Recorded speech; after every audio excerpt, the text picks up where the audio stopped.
তো 4 দিনে ওই জায়গাটা পুরো কমপ্লিট করে আমার টোটাল উইথ ফুয়েল আমার খরচা দাঁড়াচ্ছে খাওয়া থাকা নিয়ে। সেই রাইডিং পার্টনারের বাড়িতে একটা দুর্ঘটনা ঘটে গেছে। সকালবেলা ঘুম থেকে ওঠার পর থেকেই নেগেটিভ ভাইবস আসছে, আর তার সঙ্গে মা বলছে যে তুই সংক্রান্তির দিন বাড়িতে থাকবি না। এই মাত্র মা একটা কথা বলেছে আমাকে, তুমি আমাকে গরু বললে কেন? আবার নিজে থেকে বলছে, এটা আবার ক্যামেরায় বলা উচিত। Good morning. আজকে প্রায় মোটামুটি 8-9 দিন পরে, 8-9 দিন, হ্যাঁ 8-9 দিন পরে আমি আমার এই ছোট বাইকটাকে স্টার্ট দেবো। দেখা যাক ফার্স্ট সেলফে স্টার্ট হয় কিনা।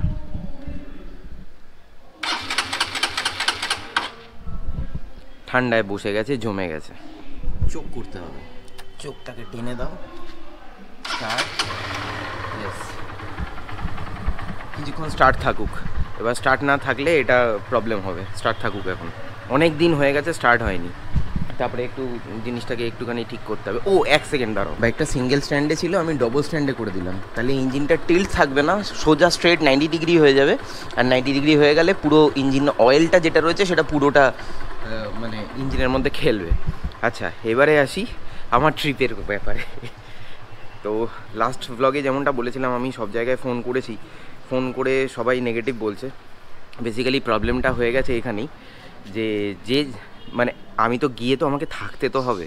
আমি এর আগে ওইখানে গেছি, আশেপাশেও প্রচুর জায়গায় গেছি, কিন্তু ওখানে আমার সমস্ত মানে 4 দিনের আমি একটা প্ল্যান ভেবেছিলাম। তো 4 দিনে ওই জায়গাটা পুরো কমপ্লিট করে আমার টোটাল উইথ ফুয়েল আমার খরচা দাঁড়াচ্ছে খাওয়া থাকা নিয়ে। মানে আমি যেরকমভাবে ট্রিপ করি, যতটা বাজেটে করা যায়, সেই সমস্ত কিছু নিয়ে 4 দিনের খরচা দেখাচ্ছে 9 থেকে 10 হাজার টাকা। 4 দিনে 9 থেকে 10 হাজার টাকা, it's too much for me. যদি কারোর কাছে থেকে থাকে দ্যাট ইজ ওকে, সে করতেই পারে, সেটাতে মানে আমি কিছু বলতে পারি না। বাট আমার জন্য it's too much for me, too much. ফুয়েলে লেগে যাবে, দ্যাট ইজ ওকে। ফুয়েলে 4 থেকে 4.5 হাজার টাকা লেগে যাক, ঠিক আছে, দ্যাট ইজ ওকে। তার সঙ্গে থাকা খাওয়া নিয়ে যদি কিছু লাগে দ্যাট ইজ, কিন্তু 9 থেকে 10 হাজার টাকা ইটস।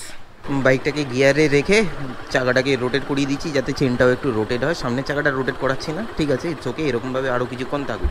এবারে যেটা বলছিলাম সেটা হচ্ছে যে রুমের ভাড়া এক একটা জায়গায় দেখাচ্ছে 2500 টাকা, 2000 টাকা, 3000 টাকা। আমি বলছি ভাই আমার পক্ষে দেওয়া সম্ভব না। তোমরা সকলেই জানো আমি একটু বাজেট ট্রাভেল করি, আর একটু সস্তায় যতটা সম্ভব চিপ অ্যান্ড বেস্টে করা যায়, কারণ অর্ধেক টাকা তো ফুয়েলে বেরিয়ে যায় আমাদের। তো দ্যাটস ওয়াই আর কি। ঠিক আছে, এই প্ল্যানটা কিন্তু ক্যান্সেল হয়নি। এই প্ল্যানটা যেটা আমি ভেবে রেখেছি সেটা পোস্টপন্ড করলাম আমি। এই মুহূর্তে নয়, একটু থিতক, তারপরে আমি ওখানে যাব। একটু থিততে দিতে হবে আমাকে, মানে আমাকেই দিতে হবে, আর কিছু করার নেই। Anyways, welcome back to my channel everyone. I hope you guys are doing stupendo fantabulously fantastical. এখানে দাঁড়িয়ে রয়েছে হচ্ছে Tojo. Hi Tojo. Hello. Hi করে দাও। Hi hi. Hello. Hi hello. তোমার নাম বলে দাও। তোজো। তোজো না জোজো? মোজো। মোজো। মোজো। মোজো, তোমার নাম মোজো? না। তাহলে তোজো। হ্যাঁ তোজো। হ্যাঁ জোজো, আচ্ছা, তুমি কি ওই অ্যাডভার্টাইজমেন্টটাতে ছিলে? তোজো, ওই যে ওই অ্যাডভার্টাইজমেন্টটা যেটা দেখাতো, তুমি ওটাতে ছিলে না? তো ওখানেই তো তোজো বলে বাচ্চাটাকে ডাকতো। তুমি ওই অ্যাডভার্টাইজমেন্টে তুমি ছিলে না? আমি ভাবলাম তুমি ছিলে হয়তো। নোংরা হয়েছিল, তাই এক বালতি জল দিয়ে পুরো সুন্দরভাবে গুছিয়ে পরিষ্কার করে নিলাম। যতটা পরিষ্কার করা যায় ততটা পরিষ্কার করলাম। মোটামুটি চকচক করছে, দেখে। কি বলছো তোমরা বলো তো, দূর থেকে দেখে চকচক করছে তো? এবার চলো, এবার ফার্স্ট সেলফে স্টার্ট হয় কিনা দেখি। First self, yes, started. First self start. চলো। তোজো আর আমরা দুজনে মিলে এখানে এনজয় করেছি, তাই তো তোজো?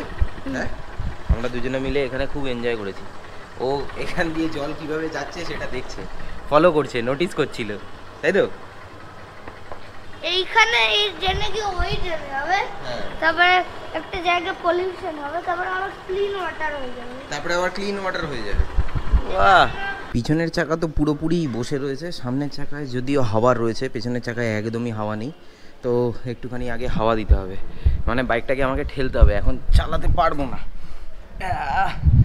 চলো, বাইক ঠেলছি। আজকে সকালবেলা আমার ঘুম থেকে উঠতেও এমনিতেও লেট হয়ে গেছে, তাই স্নান টান করে একেবারে বেরোতেও আমার লেট হচ্ছে। ইন জেনারেলি আমার যদি বেরোনো না থাকে তাহলে আমি স্নান টান সেরে আমি চলে যাই হচ্ছে আমার স্টোরে। তো এবারে বিষয়টা হচ্ছে যে আমি যেমনটা বলছিলাম যে 9-10 হাজার টাকার মতো খরচা রয়েছে, রিস্ক নিয়ে আমি করেও নিতে পারতাম। আমি রিস্ক নিয়ে এরকম অনেক ট্রিপ করেছি, কিন্তু এখানে বিষয়টা হচ্ছে যে অ্যাভেলেবেল তো থাকতে হবে। কোনো জায়গায় রুমস অ্যাভেলেবেল নেই। মানে আমি যাচ্ছি 12, 13, 14, 15তে আমার রিটার্ন। তো মাঝখানে একটা জায়গায় কোনো না কোনো জায়গায় আমার গ্লিচ হচ্ছে, যার জন্য বলছিলাম না লাস্ট ব্লগে যে আমাকে অনেকগুলো ফোন করতে হচ্ছে। এই হচ্ছে বিষয়। আর তার সাথে সাথে আমার যে রাইডিং পার্টনার ছিল, সেই রাইডিং পার্টনারের, এদিকে দোকানটা খোলা নেই, এদিকেই যেতে হবে, সেই রাইডিং পার্টনারের বাড়িতে একটা দুর্ঘটনা ঘটে গেছে অ্যাকচুয়ালি। মানে একজন আত্মীয় মারা গেছে। সো দ্যাটস ওয়াই তার সাথেও যাওয়াটা হলো না। সব দিক থেকে সকালবেলা ঘুম থেকে ওঠার পর থেকেই নেগেটিভ ভাইবস আসছে। তার সঙ্গে মা বলছে যে তুই সংক্রান্তির দিন বাড়িতে থাকবি না। ভাই একটু হাওয়া দিয়ে যাও না। এটা ঠিক করতে কত লাগবে? মানে তোমার অয়েল সিলটা চেঞ্জ করে অয়েল ঢালতে হবে। টোটাল তাহলে ওই 700-800-র মধ্যে হয়ে যাবে।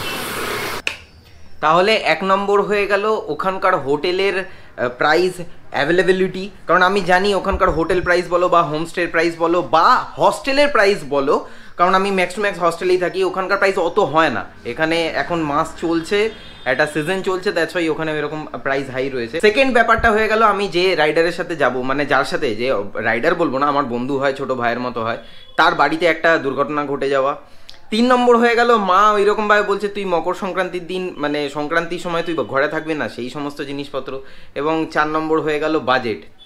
মানে একটু বেশি স্ট্রেচ হয়ে যাচ্ছে বাজেট, যেমনটা শুরুতেই বলছিলাম, একটু থিতক। ওকে নিয়েই বেরোবো। আমি যার সাথে ঠিক করেছি যে ভাইকে নিয়ে যাবো, সেই ভাইয়ের সাথেই যাবো, কিন্তু যাবো তো বটেই ভাই, যাবো তো বটেই। যাই হোক, আমার সমস্ত কাজবাজ ছাড়া হয়ে গেছে। আর আজকে তাড়াতাড়ি বাড়িতে গিয়ে আজকে মা বাবার সাথে লাঞ্চ করবো।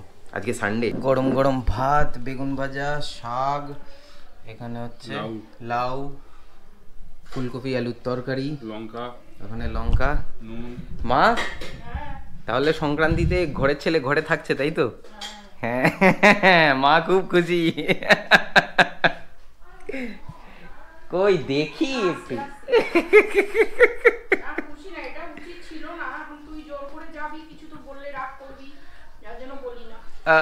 উচিত অনুচিত তুমি তো জানতে যে কি পারপাসটা কি ছিল, তাই না? হ্যাঁ, তাহলে ঘরের ছেলে ঘরে। গায়ে কিছু দে, ঠান্ডা লাগবে। আমার গরম লাগছে। গরম লাগছে? হ্যাঁ, আমার গরম লাগছে। তো শরীরটা একদম হিটে হিট। ভাত কমাও। ভাত আর কমবে না। প্রত্যেক দিন এক কথা বলতে হয়। এক কথা বলতে হয় তোমাকেও। অন্ন নষ্ট করতে নেই। অন্ন তুমি সকাল থেকে কিছু খাওনি, আজকে টিফিনও খাওনি, চুপচাপ বসে 3-4টে পদ আছে খাও। আস্তে আস্তে খাও। এত ভাত খাওয়া যাবে না। আস্তে আস্তে খাও, ঠিক হবে। বেগুন ভাজা দিয়ে মেখে খাবে, লাউ ঘন্ট দিয়ে খাবে, শাক দিয়ে খাবে, আবার ফুলকপি আলুর তরকারি দিয়ে খাবে। আই থিঙ্ক তোমাদের সাথে এই সেম জিনিস হয়। সবার সাথেই মারা এই জিনিসই করে, সব মারাই একই। কেন করে? আমার প্রশ্নটা হচ্ছে এটা, কেন করে? কেন করে মানে টাইমে টাইমে পাল্টায় সব কিছু। কোনোদিন চুপচাপ খেয়ে নেয়, কোনোদিন আবার বক বক করে। কিছু বলার নেই আর। খাওয়া দাওয়া করার পর এই জানলা দিয়ে রোদ আসছে, রোদের মধ্যে একটুখানি বসে থাকো। কি আরাম লাগে, কি আরাম লাগে। পৌষ যেতে চলেছে, ঠান্ডাটা বেশ ভালোই ছিল। শেষের দিকটা পৌষ মাসের বেশ ভালো, কিন্তু ঠান্ডা আমরা সকলে কিন্তু এনজয় করেছি। তুমি পালাচ্ছ কেন? না পালালে হবে না, তুমি এদিকে এসো। না না না, তুমি এক্ষুনি এই মাত্র মা একটা কথা বলেছে আমাকে। তুমি আমাকে গরু বললে কেন? তুমি আমাকে গরু বললে কেন? তুমি এদিকে এসো। তুমি আবার নিজে থেকে বলছে এটা আবার ক্যামেরায় বলা উচিত, এটা নিয়ে ভ্লগ করা উচিত। কি কেন কেন? এদিকে এসো, কেউ দেখতে পাচ্ছে না, বদনটা দেখাও। দেখাতে হবে না। না না না, তুমি বলো কেন গরু কেন বললে? না, ওকে কমলা লেবু যখনই দেবো সব কটা মুখে একবারে পুরো দিয়ে পড়বে। দেখো, কমলা লেবু এইটুকুনি জিনিস আমি দেখাচ্ছি, দাও আমাকে দাও। না, সব কটা মুখে দিবি না, আমাকে দাও। এ দেখো, এই কটা কমলা লেবু। এবারে আমি যদি এরকম কোয়াগুলো অতগুলো একসাথে কেউ ঢোকায় না, ওগুলো ওই জন্যই গরু বলেছি। তুমি যাও তো, সব একবারে, তাহলে স্বাদটা কি করে বুঝবি? গিলে নিলে সব এক। তুমি ওটা ছাড়ো, ওই তালাটা লাগিয়ে দাও। বেসিক্যালি হচ্ছে আমার অনেক দিন ধরে ইচ্ছে রয়েছে ওই যে ঘরের মধ্যে যে ছোটো ছোটো প্লান্ট যেগুলো থাকে না, মানে অরিজিনাল, মানে মাটি থাকে, জল দিতে হয়, ওই ধরনের প্লান্টগুলো, ওই প্লান্টগুলো নেওয়ার, মানে বিশেষ করে আমার স্টোরের জন্য। স্টোরে রাখলে না বেশ ভালো পজিটিভ ভাইবস লাগে, মানে বেশ ভালোও লাগে দেখতে যে হ্যাঁ এটা জীবিত কিছু রয়েছে, এটা টপের মধ্যে ডেকোরেশন করতেও বেশ ভালো লাগে। আমি মাকে জিজ্ঞেস করছিলাম এইমাত্র, মা বললো যে হ্যাঁ পাওয়া যায়, তো সেটাই মাকে নিয়ে যাবো একটুখানি। বসো, তুমি বাইকটা চালাও না? সবসময় আমার বাইক চালাতে ভালো লাগে না। কলেজ স্টপেজের এখানে একটা মানে নার্সারি বলে এটাকে, হ্যাঁ নার্সারির একটা দোকান রয়েছে, আমি দেখে রেখেছিলাম এইখানে 6টায় আসবে বলছে। আচ্ছা, এই দোকানটা বন্ধ। আমি ভাবলাম এখন একটুখানি জানতে পারবো। চিনার পার্কেও রয়েছে একটা নার্সারি, আমাদের পালকি যে ইয়েটা চারনক হসপিটাল পালকি, তারপরেই আর কি একটা ইয়ে রয়েছে, তো সেখানে এখন যাওয়াটা সম্ভব না। চলে এসেছি হচ্ছে চালপট্টিতে, বাগুইআটিতে, আর এখানে একটা দোকান পেয়েছি। এই দোকানে খুব সুন্দর সুন্দর জিনিসপত্র রয়েছে। আমার এটাও ভালো লেগেছে, এটাও ভালো লেগেছে, এটাও ভালো লেগেছে, এগুলো অনেক কিছু জিনিসপত্র, কিন্তু কোনটা ঘরে রাখে সেটা আমার জানা নেই, আমার কোনো আইডিয়াই নেই। এখানে লোক নেই, এখানকার লোকও 6টার সময় আসবে, তাই তো? 6টা ছাড়া এখানে আর কোনো গতি নেই।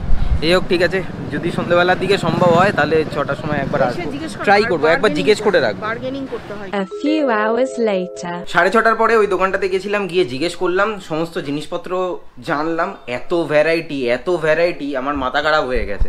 চলে আমার মাথা খারাপ হয়ে গেছে।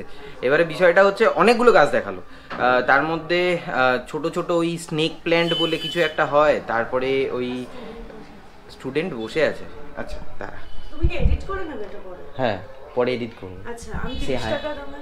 হাই 30 টাকা গরিমা, পাঠিয়ে দেব। হ্যাঁ ঠিক আছে, ওকে হ্যাঁ টাটা বাবা। তো এবারে অনেক রকমের প্ল্যান্ট দেখালো, স্নেক প্ল্যান্ট হয় ইনডোরের জন্য আর কি, তারপরে তোমার ওই ওটার নাম কি যেন বলে, গোল্ডেন ফার্ন বলে একটা দেখালো সেই রকম, আর আরেকটা কি বললো, আরেকটা কি একটা নাম বললো, পেটে আসছে মুখে আসছে না। যদিও আমি বটানি নিয়ে একটু পড়াশোনা করেছি, কিন্তু মগজে কোনো কিছু ঢোকেনি। এবারে তোমাদের কাছে বলার বক্তব্য হচ্ছে, যদি তোমাদের কোনো রকম এই বিষয়ে আইডিয়া থাকে, আমি কেন তোমাদেরকে বলছি, ধরো এই রকম জায়গায় একদম ছোট্ট একটা টপের মতো হবে, সেখানে আমি প্ল্যান্টটা বসিয়ে রাখবো, দেখতে সুন্দর লাগে, মানে ডেকোরেশনের জন্য দেখতে সুন্দর লাগে। যদি কোনো রকম আইডিয়া থেকে থাকে কি গাছ লাগানো, মানে কি গাছ নেওয়া উচিত ইনডোরের জন্য এবং ঘরে সাজানোর জন্য, তো প্লিজ কমেন্ট করে একটুখানি আমাকে বলো, আর আমি ততক্ষণে একটুখানি পড়াশোনাটাও করে নিই, মানে একটু গুগল ঘাটাঘাটি করা আর কি যাকে বলে। তো এই হেল্পটা একটুখানি প্লিজ করে দিও আমাকে। ঘড়িতে এখন সময় হয়ে গেছে রাত 10:30, ডিনার করবো, করে চুপচাপ শুয়ে পড়বো। সাধারণত যারা ট্রাভেল ব্লগার হয় তারা তাদের সাকসেস স্টোরি শেয়ার করে, আজকে আমি আমার সাকসেস নয়, একটা অন্যরকম স্টোরি, মানে যেটা আমি করতে পারলাম না সেই জিনিসটারই স্টোরি আমি তোমাদের সাথে শেয়ার করলাম। সবাই সাকসেস স্টোরি শেয়ার করে, বাট আমি আমার মতো করে শেয়ার করার চেষ্টা করলাম যে কেন আমি যেতে পারলাম না, বা কেন কী বৃত্তান্ত কী ঘটনাগুলো আমাকে আটকেছে। ব্যাস that's it, with that said আজকের ব্লগটা আমি তাহলে এখানেই শেষ করছি। দেখা হচ্ছে আবার পরবর্তী ব্লগে। Till then bye, take care, stay tuned and keep supporting B Bong. পাশে থেকো, সাথে থেকো, ব্লগে থেকো। আসবে, আমি বেরোবো, ওই যে বললাম একটুখানি সময়ের অপেক্ষা, ব্যাস।